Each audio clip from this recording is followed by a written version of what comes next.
Aksi humanis sejumlah poluan dari Polresta Bandar Lampung yang membagikan ratusan makanan dan minuman terhadap mahasiswa Lampung yang tengah menggelar aksi damai di depan kantor DPRD Provinsi Lampung Kamis 14 November 2024. Pantauan Tribun Lampung di lokasi, ratusan mahasiswa yang terdiri dari berbagai kampus di Lampung datangi kantor DPRD untuk menyampaikan aspirasi tolak politik uang.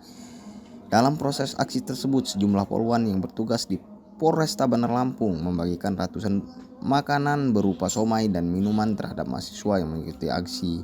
Sontak tindakan para poluan itu menjadi perhatian bagi mahasiswa yang ada dalam rombongan aksi tersebut. Tadi kita pantau, di pantauan kita terlihat mbak-mbaknya tengah membagikan somai terhadap mahasiswa yang sedang melaksanakan aksi. Ini bisa dijelaskan sih Mbak, apa tujuannya memberikan somai terhadap mahasiswa yang ada di sini? Merupakan salah satu ide dari Bapak Kapolresta Bandar Lampung, Bapak Kombespol Abdul Waras SIK.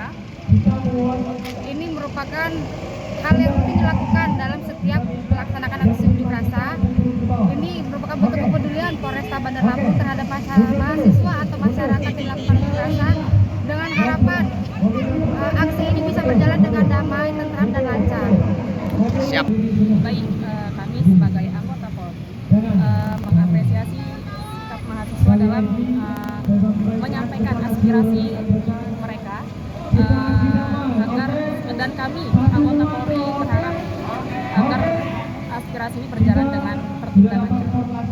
Oke, kita dari Polresta Bandar Lampung ya Mbak ya? Iya, dari Polresta Bandar Lampung. Jadi salah satu bentuk kepedulian Polri juga terhadap mahasiswa ini dalam hal membagi-bagikan makanan seperti somai ataupun tadi ada es cendol ya Mas ya. Kami berharapnya aksi unjuk rasa ini bisa berjalan lancar dan damai. Kurang lebih seperti itu.